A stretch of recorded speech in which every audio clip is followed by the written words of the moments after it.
اللہم صلی وسلم وزد وبارک علی النبی الامی العربی القرشی المکی المدنی الابتہی التہامی سید البہی السراج المضیء الکوكب الدری صاحب البحار والسکینہ المدفون بعرض المدینہ عبد المبید والرسول المصدق المصطفى الامجد المحمود الاحمد حبیب الالہ العالمین وخاتم النبیین وسید المرسلین وشفیع المذنبین ورحمۃ للعالمین ابو القاسم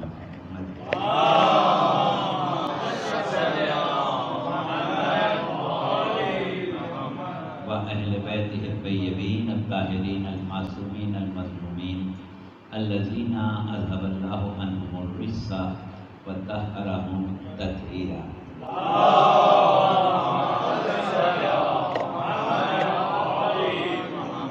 أما بعد فقد قال الله سبحانه وتعالى في كتابه الحكيم بسم الله الرحمن الرحيم يوم لا ينفع مال ولا بنون إلا من أتى الله بقلب سليم.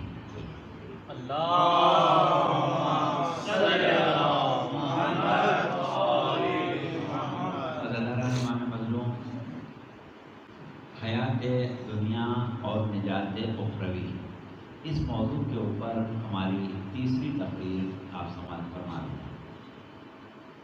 کل جو ہماری گفتگو تھی وہ سرنامہ کلام کی اسی آیت سے مسلسل تھی جس میں ارشاد رب العزت ہو رہا ہے کہ یوم لا ینفع مال ولا بنون، وہ دن وہ ہوگا کہ جس دن مال اور اولاد کام نہیں آئے گی، الا من اتی اللہ بقلب سلیم، سوائے اس کے کہ کوئی قلب سلیم لے کے آ جائے. تو اب دیکھیے یہاں پر مقید کر دیا گیا، یعنی روز آخرت روز محشر اگر نجات ہے تو سوائے ایک چیز کے اور کسی دوسری چیز میں نہیں، اور وہ چیز ہے قلب سلیم. تو ہم نے جیسا کہ کل تک کی گفتگو آپ کے گوش گزار کرائی تھی، اس میں یہاں تک بات پہنچ گئی تھی کہ جب ہم حیات دنیا کی بات کرتے ہیں تو حیات دنیا ہمارے جسم کی بقا و تسلط روح جو کہ ہمارا حقیقت وجود ہے، جب تک باقی رہے، جب تک حیات دنیا باقی ہے. اور ہم نے یہ کہا تھا کہ تسلط روح جو ہے جسم کے اوپر وہ بالکل اس طرح ہے جیسے ہم کسی سواری کے اوپر سوار ہو جائیں، کسی گھوڑے کے اوپر یا کسی گاڑی کے اوپر، اور اس کا چلنا پھرنا رکنا بولنا جو کچھ بھی ہے وہ ہمارے ارادے اور اختیار کے تابع ہو رہا ہے. تو اسی طریقے سے تسلط روح جسم مادی پر ہے، اور اس تسلط کی کیفیات جو ہیں وہ بدلتی رہتی ہیں. ان کیفیات کے ساتھ کیفیات جسمانی دنیا کی زندگی میں بدلتی ہیں. اور اس کو ہم نے کہا تھا کہ جو سب سے محکم، سب سے قوی گرفت اور تسلط ہوتا ہے وہ عالم شباب کا ہوتا ہے. لہذا اس میں تمام قواعد جسمانی جو ہیں وہ اپنے شباب کو ہوتے ہیں، اور جب تسلط کم ہونا شروع ہوتا ہے تو آہستہ آہستہ قواعد جسمانی جو ہیں ان میں ذوق آنا شروع ہو جاتا ہے. اور یہ ایک طریقہ ہے، ایک مرحلہ وار سلسلہ ہے روح اور جسم کے درمیان تعلق کے ختم ہونے کا. یہ گفتگو ہم نے کل کی تھی اور اس میں ملک الموت کی حکایت کی مثال بھی دی تھی اور یہاں تک بات پہنچ گئی تھی. اور وعدہ ہم نے یہ کیا تھا کہ ہم قلب کو سمجھائیں گے کہ قلب کیا شے ہے، یوم کو سمجھائیں گے کیونکہ یوم لا ینفع مال ولا بنون، اس دن مال اور اولاد کام آنے والے نہیں ہیں، تو اس دن کی کیفیت کیا ہے جو مال اور اولاد کام آنے والے؟ دوسری چیز یہ کہ صرف قلب سلیم کام آئے گا، تو قلب کیا شے ہے اور سالمیت قلب کیا شے ہے، یہ ہم نے وعدہ کیا ہے کہ اس کو ہم بیان کریں گے، اور اسی تسلسل میں ہماری گفتگو جو ہے وہ انشاءاللہ کل اور پرسوں مزید جاری رہے گی، اور جہاں تک بھی بات پہنچ جائے، کیونکہ یہ موضوع تو بہت طویل ہے، اشرے چاہیے، لیکن یہ کہ چھیڑا ہم نے اسی لیے تھا کہ آپ لوگوں کے اذہان میں یہ باتیں آ جائیں کہ بہت سی باتیں ہیں جو آپ کو سننا ہے، اس لحاظ سے چھیڑا۔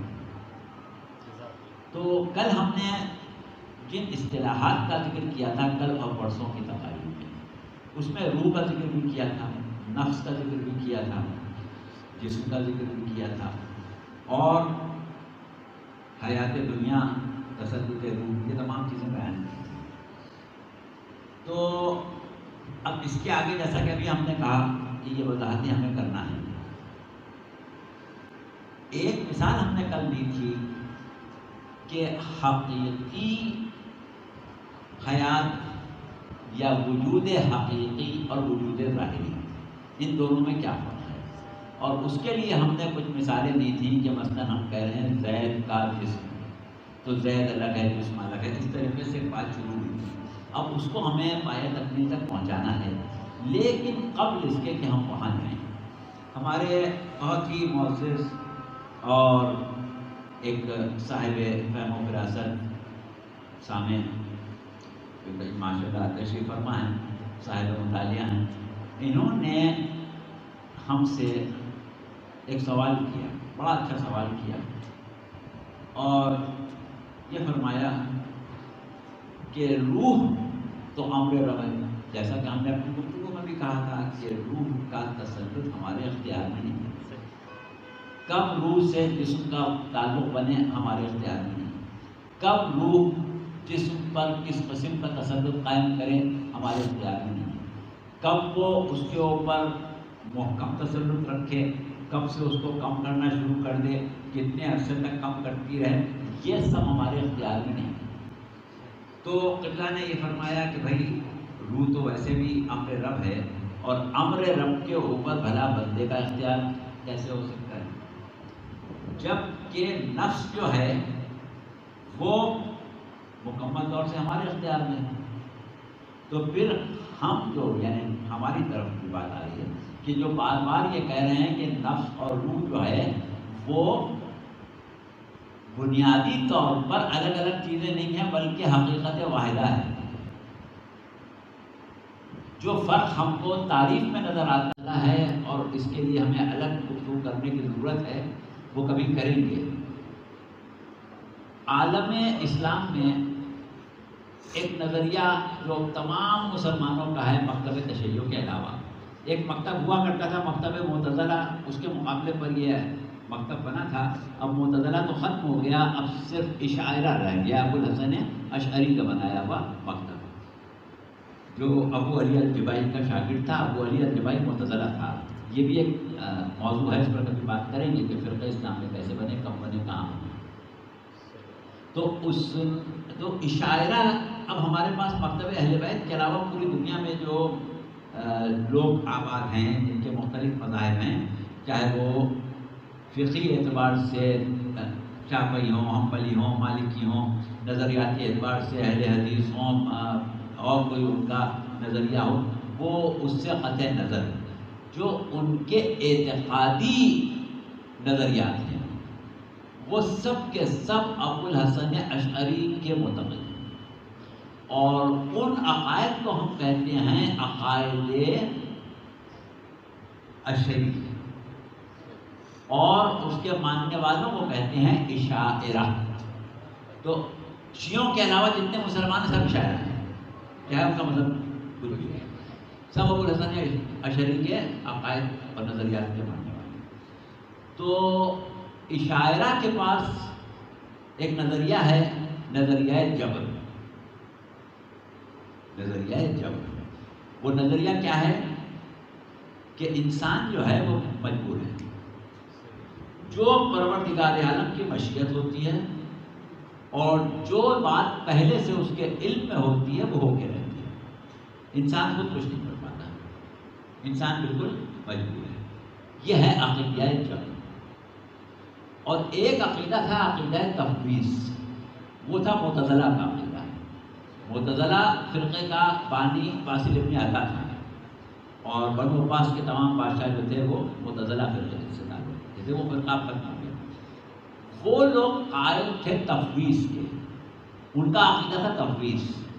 جبر اور تفویض دو عقیدے ایک دوسرے کے مقابلے پر تھے. جبر والے تفویض والوں کو کافر کہتے تھے، اور تفویض والے جبر والوں کو کافر کہتے تھے. جو لوگ آج آپ کے کفر کے فتوے دیتے ہیں، بنو عباس کے عہد میں سب کافر قرار دیے جا چکے ہیں. اگر فتوے کے اوپر آدمی کافر ہو جائے سب کافر ہو چکے ہیں، کوئی ایک بھی مسلمان نہیں ہو جائے. خیر، تو معتزلہ علماء نے ان اشاعرہ کو کافر قرار دیا تھا کہ تو کافر ہیں. خیر، تو ان کا عقیدہ تھا جبر کا، اور اس کا عقیدہ تھا معتزلہ کا. جبر کی ہم نے آپ کو تعریف بتائی تھی. جبر والے کیا کہتے تھے کہ انسان مجبور ہے، کہتے ہیں بلکہ ابھی آج بھی ان کا ہی گیا. نہ ہم مجبوروں پر یہ تہمت ہے مختاری کی، چاہتے ہیں سو آپ کرے ہیں، ہم کو عبث بدنام کیا. تو وہ ہم کو یہ انسان کو مجبور مانتے ہیں. اچھا، وہ جو معتزلہ تھے وہ کہتے تھے کہ اللہ نے انسان کو پیدا کر کے آزاد کر دیا ہے، اب اللہ کا کوئی جبر نہیں ہے، انسان مختار ہو جائے گا، مکمل طور سے مختار ہے. اللہ کو انسانوں کے معاملے میں کوئی دخل اندازی کرنے کی ضرورت نہیں، وہ ان کا عقیدہ. اچھا، اب کیونکہ یہ دونوں عقیدے اس زمانے میں عالم اسلام میں پھل پھول رہے تھے جب ہمارے ائمہ اہل بیت کا زمانہ تھا، لہذا ہمارے لیے یہ بڑی آسانی تھی اس وقت کہ ان عقائد کو ہم ائمہ کے سامنے رکھیں اور اپنا عقیدہ ان سے لے لیں. تو ہمارے ائمہ نے اس دونوں عقیدوں کو رد کر دیا اور یہ کہا کہ نہ انسان مجبور ہے نہ انسان مختار ہے. اور وہ بڑا مشہور واقعہ آپ کو امیر المومنین علیہ السلام کا یاد ہے کہ جب امیر المومنین سے سوال کیا گیا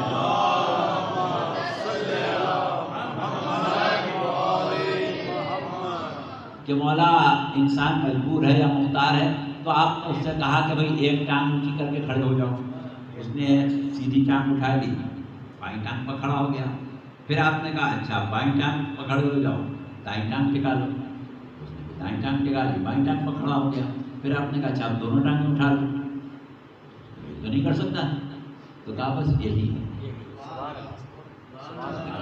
کیا مطلب؟ تو آپ نے بتایا امر بین الامرین، نہ آدمی مکمل مجبور ہے نہ آدمی مکمل مختار ہے. تو اب اس چیز کو ائمہ صادقین کے زمانے میں کیونکہ سب وہ لوگ موجود تھے کہ جو اشاعرہ کے اور معتزلہ کے علم بردار تھے. چھٹے امام کے زمانے میں منصور کی حکومت ہو گئی تھی، منصور دوانقی اور سباقی یعنی بنو عباس کا عہد آ گیا تھا. اور 7ویں امام کے زمانے میں تو ان کا پورا عروج تھا. پھر 11ویں امام کے زمانے میں یہ سارے فقہا پیدا ہوئے تھے. تو اب صورتحال یہ ہو گئی تھی کہ ائمہ اہل بیت علیہ السلام نے بہت ہی واضح طور پر مکتب اہل بیت کا عقیدہ جو تھا وہ ہمیں دے دیا تھا. اس کو ہم کہتے ہیں امر بین الامرین، یعنی دو امور کے بیچ میں ایک امر. ٹھیک ہے. اچھا، اب ہمارا یہ موضوع نہیں ہے. یہ موضوع ہوتا تو پھر ہم امر بین الامرین کیا ہے اور تفویض کیا ہے، جبر کیا ہے، اس پر پوری تفصیلی بات کرتے. اب اس وقت کیونکہ درمیان میں ایک سوال آیا اور اس کا جواب ہمیں خاطر خواہ دینا ہے، اس لیے یہ مسئلہ چھیڑ رہے ہیں، ورنہ اس وقت کی گفتگو میں ہمارا یہ مسئلہ شامل نہیں ہے. تو امر بین الامرین کیا ہے؟ امر بین الامرین یہ ہے کہ دنیا میں انسان کو دو قسم کے امور سے واسطہ پڑتا ہے. ایک ہیں امور تکوینی اور ایک ہیں امور تشریعی. امور تکوینی اور امور تشریعی. تو ہمارا عقیدہ یہ ہے کہ امور تکوینی میں انسان مکمل طور سے مجبور ہے. امور تکوینی میں مجبور ہے اور امور تشریعی میں مختار ہے. یہ ہے امر بین الامرین. اب امور تکوینی کیا ہوتے ہیں، امور تشریعی کیا ہوتے ہیں، اس کی تفصیل میں تو ہم اس وقت نہیں جائیں گے. بس صرف آپ اتنا سمجھ لیں کہ وہ امور کہ جن کو ہدایت، تبلیغ اور دین کی تعلیم کے طور پر ہمیں دیا گیا ہے، وہ سب تشریعی امور ہیں.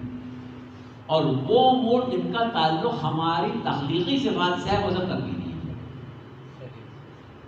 ٹھیک ہے.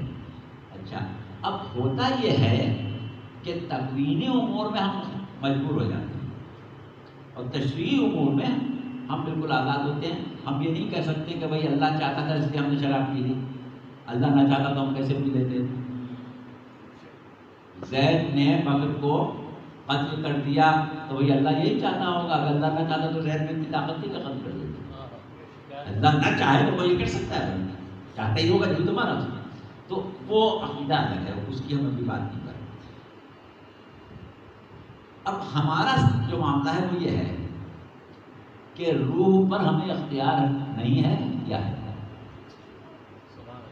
روح پر اختیار ہے یا نہیں ہے، بات نہیں سمجھ ہوئی ہے نا کہ روح پر اختیار ہے یا نہیں.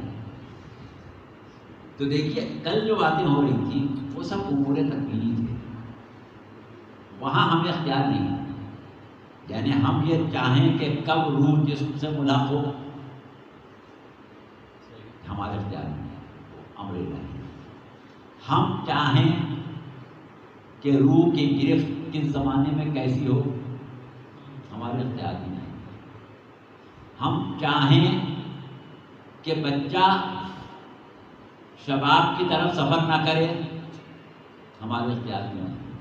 ہم چاہیں کہ جوان بڑھاپے کی طرف نہ جائے، ہمارے اختیار میں نہیں. ہم چاہیں کہ بوڑھا نہ مرے، ہمارے اختیار میں نہیں. یہ سب امور تکوینی ہیں. تکوینی ہیں اس لیے ہمارے اختیار میں نہیں. اس لیے نہیں کہ روح سے تعلق ہے. اس روح سے تعلق ہونے کی وجہ سے ہمارے اختیار سے باہر نہیں ہوئے ہیں. ہمارے اختیار سے باہر اس لیے کہ تکوینی ہیں. اچھا، اب آئیں ہم آپ کو کچھ مثالیں دیں. ایک شخص ہے، جاہل آدمی تھا بیچارہ، کچھ پڑھا لکھا نہیں تھا. زندگی کے کسی حصے میں اس کو خیال آیا کہ میں پڑھ لکھ لوں. لہذا 25-30 سال اس نے محنت کی، اکتساب بھی کیا، مطالعہ بھی کیا، مشاہدہ بھی کیا، تجربات بھی کیے، اور 25-30 سال زندگی کا گزارنے کے بعد وہ عالم ہو گیا.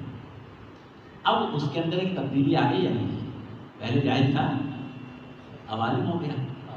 تو عالم اور جاہل میں کوئی فرق تو ہے. اب یہ بھی ایک الگ مسئلہ ہے کہ ہم اس کو سمجھائیں کیفیت علم کیسے جاری ہوتی ہے، وہ چھوڑ دیں. اس کو جاہل سے عالم ہو گیا، اس کے اندر فرق آ گیا. اب ہم سوال یہ کریں کہ یہ فرق اس کے جسم میں آیا ہے کہ روح میں آیا؟ یہ فرق جو آیا وہ جسم میں آیا کہ روح میں آیا؟ تو روح میں فرق ہوا حصول علم کے ذریعے، اور حصول علم اختیاری تھا. حصول علم اختیاری تھا، وہ غیر اختیاری نہیں تھا. تو علم اس نے حاصل کیا اپنے اختیار سے. تبدیلی کہے میں آئی؟ روح میں.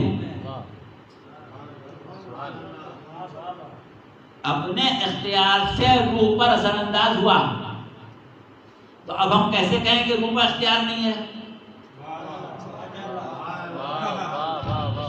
جتنے علوم و فنون ہم سیکھتے ہیں، جتنی چیزیں حافظے میں محفوظ کرتے ہیں، حافظہ ہمارے جسم میں نہیں ہے، حافظہ روح میں ہے.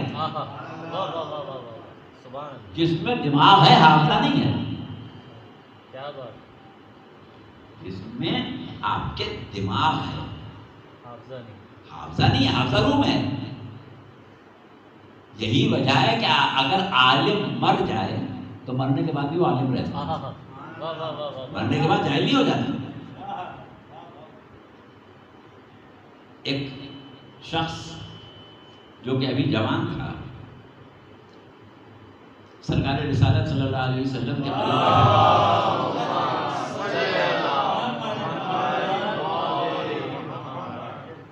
اس سے ایک دن پیغمبر اسلام صلی اللہ علیہ وسلم نے فرمایا کہ تمہاری زندگی جو ہے وہ اختتام کی طرف آ گئی ہے اور بہت جلدی تم اس دنیا سے اٹھ جاؤ گے۔ تو اس نے کہا کہ یا رسول اللہ، جب یہ بات طے ہے کہ بس اب میرا دنیا میں زیادہ عرصے رہنا نہیں ہوگا، تو آپ کوئی ایسا عمل بتا دیجئے کہ اس دوران میں میں کر لوں۔ تو آپ نے کہا تم علم دین حاصل کر لو۔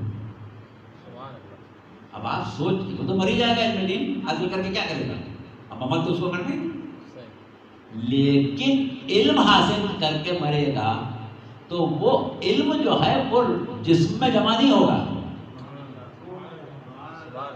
وہ روح میں جمع ہوگا۔ تو جب وہاں عالم برزخ میں جائے گا تو عالم دین جائے گا،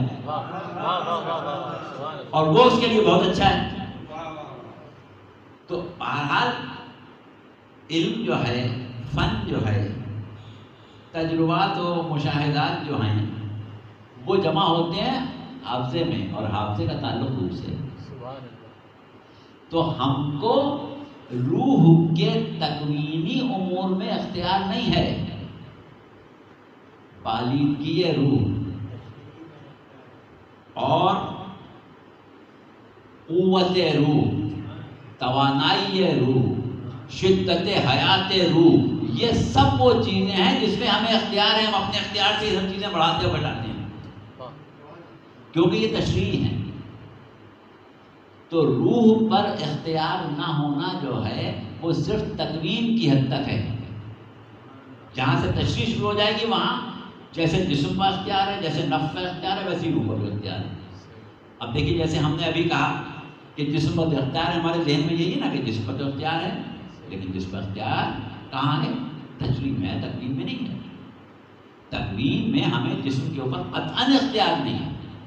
یہ مثال ہم پہلی مجلس میں دے بھی چکے ہیں، آج پھر دے دیتے ہیں کہ ایک میدان میں آپ کھڑے ہوئے ہیں اور وہاں سے کوئی جانور مثلاً ہرن ہے یا خرگوش ہے یا اور چھوٹے سے چھوٹا چوہا لے لیں، لومڑی ہے، چوہا ہے، گزرا، آپ نے کہا میں دوڑ کے اس کو پکڑ لوں،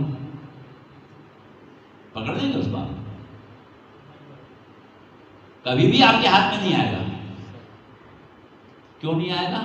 اس لیے کہ آپ تکوین سے مجبور ہیں، اس کی خلقت اور ہے، آپ کی خلقت اور ہے۔ تکوینی امر ہے۔ آپ ایک جگہ کھڑے ہیں اور وہاں پر مثلاً ایک بندر بھی ہے، اب بندر تو اچھل کے درخت پر چڑھ گیا، آپ چڑھ جائیں گے؟ لنگور نے لگائی جست یہاں سے اس والے مکان کی چھت پر چلا گیا، آپ بھی کھڑے تھے اسی چھت کے اوپر، آپ کیا کریں گے؟ لنگور کو دیکھتے رہ جائیں گے؟ آپ تو جست لگا کے بالکل 10 گز بھی نہیں جا سکیں گے، وہ چلا گیا 100 گز، اس لیے کہ تکوین تھی، آپ مجبور ہیں۔ یہ امور تکوینی ہیں، اس میں جسم کا بھی اختیار نہیں ہے۔ روح کیا ہے؟ تکوینی امور میں تو ہمیں جسم کا بھی اختیار نہیں ہے۔ جسم کا اختیار کہاں ہے؟ تشریعی امور میں ہے، تکوینی میں نہیں ہے۔ اور یہی صورت نفس کی ہے۔ نفس میں کیا بات ہے کہ نفس بھی ایک چیز ہے طبیعی طور پر، لیکن مظاہراتی اعتبار سے وہ بہت سی چیزیں ہیں، کبھی نفس امارہ، کبھی نفس لوامہ، کبھی نفس ملہمہ، کبھی نفس قدسیہ، کبھی نفس مطمئنہ۔ تو اتنے کیفیات ہیں نفس کی، ہے ایک ہی۔ اسی طرح واحد حقیقت ہے، نفس بھی ہے، روح بھی ہے، قلب بھی ہے اور عقل بھی ہے، یہ سب چیزیں ہیں لیکن ہے حقیقت واحدہ۔ تو یہ ہے ہمارے محترم اور انتہائی معزز سامنے کے سوال کا جواب، اور ہمیں امید ہے کہ قبلہ مطمئن ہو گئے ہوں گے. اور یہ وہ امور ہیں کہ جن کو ہم اگر اختیار ہے کہ نہیں ہے، مختار ہیں کہ مجبور ہیں، یہ مسئلے میں آئیں گے تو پھر فوراً ہمیں یہ کیفیات نفس یا کیفیات روح یا کیفیات جسم والا مسئلہ نہیں ہوتا ہے. یہ فوراً نکل جائے گا ہمارے ہاتھ سے اور چلا جائے گا وہ امر بین الامرین کی طرف. تو بہرحال یہ ہے صورتحال. اب اس کے بعد جو گفتگو ہمیں کرنا تھی وہ جیسا کہ بھی ہم نے کہا کہ ہم نے کل بات چھیڑی تھی کہ جسم جو ہوتا ہے وہ کسی کا ہوتا ہے. یعنی ایسا کوئی جسم آپ نے دیکھا جو کسی کا جسم نہ ہو، مگر جسم ہو. جسم ہوگا تو کسی کا ہوگا. یعنی یہ ممکن نہیں ہے کہ جسم کسی کا نہ ہوگا. کسی کا تو ہوگا نا. تو کسی کا ہوگا تو اس کا مطلب یہ ہے کہ جسم کے لیے ضروری ہے کہ اس کا کسی سے ایسا تعلق ہو کہ وہ اس کا جسم کہلائے. ضروری ہے کہ جسم سے کسی کا. اب وہ کسی کون ہوگا؟ جیسے ہم نے کہا کہ زید کا جسم، تو کیوں کہا زید کا جسم؟ اس لیے کہ اس جسم میں اور زید میں کوئی تعلق ہے. اس جسم میں اور زید میں کوئی تعلق ہے. تو جسم میں اور زید میں تعلق کیا ہے؟ کیوں ہم اس کو زید کا جسم کہہ رہے ہیں؟ ہم اس کو بکر کا جسم کیوں نہیں کہہ رہے؟ ہم اسے زید کا جسم کیوں کہہ رہے ہیں؟ بکر کا جسم کیوں نہیں کہہ رہے؟ دیکھیے یہ وہ اہم مدعا ہے جس کو آپ کو ذہن میں رکھنا ہے. اور ایک بات کل ہم نے اور کہی تھی، اس کو بھی پایا تکمیل تک پہنچانا ہے. بہت زیادہ وقت نہیں ہے، ہمارا ارادہ یہی ہے کہ ان مجالس کو ہم 8:45 یا زیادہ سے زیادہ 9 بجنے میں 5-10 منٹ پر ختم کر دیں گے. اس سے زیادہ آگے نہیں بڑھائیں گے کیونکہ انتظامیہ کو مشکل ہو جاتی ہے. اس کے بعد سالانہ مجلسیں ہوتی ہیں، تو اتنی اسی حد تک رکھیں.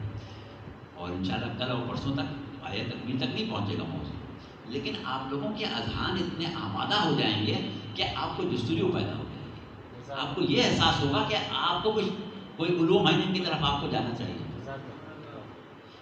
اچھا، تو اب ایک چیز تو یہ ہوئی کہ یہ جسم جس کو ہم زید کا جسم کہہ رہے ہیں، اس کو بکر کا جسم کیوں نہیں کہتے ہم؟ کیا یہ ممکن ہے کہ زید کا جسم کبھی بکر کا جسم ہو جائے؟ وہ جو آواگمن کا نظریہ ہے ہندوؤں کا کہ ایک وجود ہے، ایک مرتبہ اس کو موت آئی تو اس نے دوبارہ جنم لے لیا. اب وجود وہی ہے، جسم بدل گیا. یہی ہے نا نظریہ آواگمن. اس کو کہتے ہیں نظریہ تناسخ. یہ تک نظریہ کہلاتا ہے نظریہ تناسخ. اور ہمارے مذہب میں، ہمارے دین میں، تعلیمات اہل بیت میں، کیونکہ اور دیگر مکاتب کے پاس یہ علوم ہی نہیں سے، یہ علوم ہمارے پاس ہیں اور ہیں بھی تو ناقص ہیں. غیر مسلم میں ناقص شکل میں علوم نفس ملتے ہیں، علوم بالیدگی روح ملتے ہیں، روح کو مضبوط کرنے کے علوم ملتے ہیں. لیکن عالم اسلام کے دیگر جو فرقے ہیں اس میں اس کے اوپر بہت کم کام ہوا ہے. یہ ہمارے ائمہ سے حاصل ہونے والے علوم اور اس کے بعد ہمارے وہ علماء کہ جو فلسفہ اسلامی کو رائج کرنے والے اور فلسفہ اسلامی کو عروج بخشنے والے علماء ہیں، انہوں نے ان امور پر بہت زیادہ کام کیا ہے. اور وہ سب مومنین ہیں، سب شیعہ ہیں. سنی فلسفے میں، عام مسلمانوں میں فلسفہ ہم نے کل نام لیا تھا ایک شخص کا، شہاب الدین سہروردی. شہاب الدین سہروردی فلسفہ اشراقی کا بہت بڑا ماہر بہت بڑا استاد سمجھا جاتا ہے، اور عالم تصوف میں اسی کا فلسفہ چلتا ہے۔ اس کے علاوہ یہ غزالی اور اسی طریقے سے دیگر بعض فلسفی ان کے یہاں گزرے ہیں، اور ایک سب سے بڑا فلسفی جس نے پورا مکتب تصوف جو ہے اس کو ایجاد کر کے اسے مکتب کی شکل دے دی، محی الدین عربی ہے۔ لیکن ہمارے پاس فلسفی علماء جو ہیں ان کا معیار ان لوگوں سے بہت زیادہ ہے، بہت بدل ہے۔ تو خیر، ہم یہ کہہ رہے تھے کہ نظریہ تناسخ یعنی ایک روح کا اس طرح سفر کرنا کہ ایک مرتبہ ایک جسم سے اس کا تعلق ختم ہوا، بظاہر وہ مر گیا، لیکن اب وہ روح جو ہے وہ کسی اور جسم میں حلول کر گئی، اور پھر ایک نیا زندگی کا آغاز ہو گیا، نئی زندگی کا۔ پہلی والی زندگی جو تھی اس کو قرار دیا گیا دار الآزمائش، اور دوسری ہو گئی دار الجزا، کیونکہ جو اس جنم میں کیا تھا اب اس کی جزا اچھی یا بری جو بھی ہے وہ اس والے جنم میں ملے گی۔ یہ ہے نظریہ تناسخ۔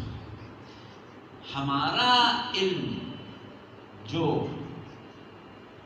فلسفہ تخلیق انسان اور فلسفہ حیات و موت ہے، اس میں تناسخ جو ہے اس کی عقلاً گنجائش ہی نہیں ہے، اور آج کی سائنس نے ثابت کر دیا کہ تناسخ ممکن ہی نہیں ہے۔ یعنی ایک روح جو ہے وہ ایک جسم سے دوسرے جسم میں منتقل ہو ہی نہیں سکتی، کبھی بھی نہیں منتقل ہو سکتی۔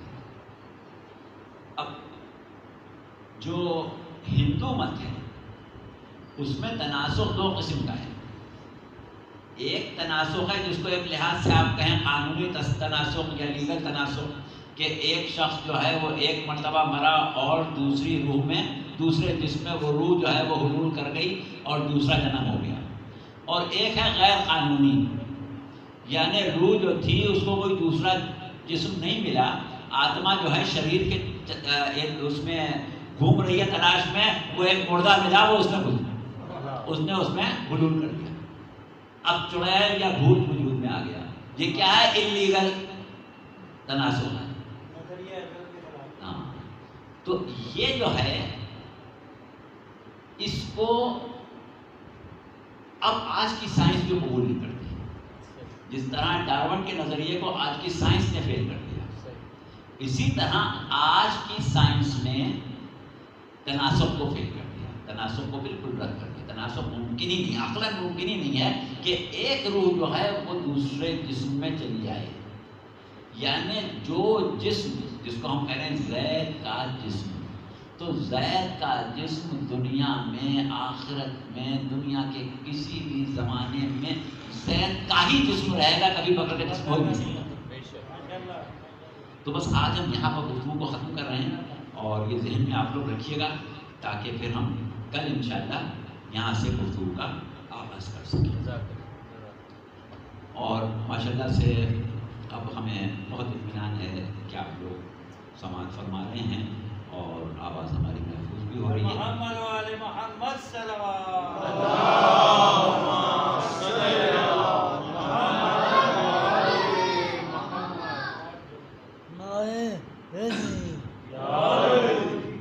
ہم کل یہی گفتگو کر رہے تھے کہ یہ زمانہ اہل بیت کے لیے وہ مصیبت کا زمانہ ہے جو قیام شام کا زمانہ ہے، جس کو امام سجاد سب سے زیادہ بڑی مصیبت قرار دیتے ہیں۔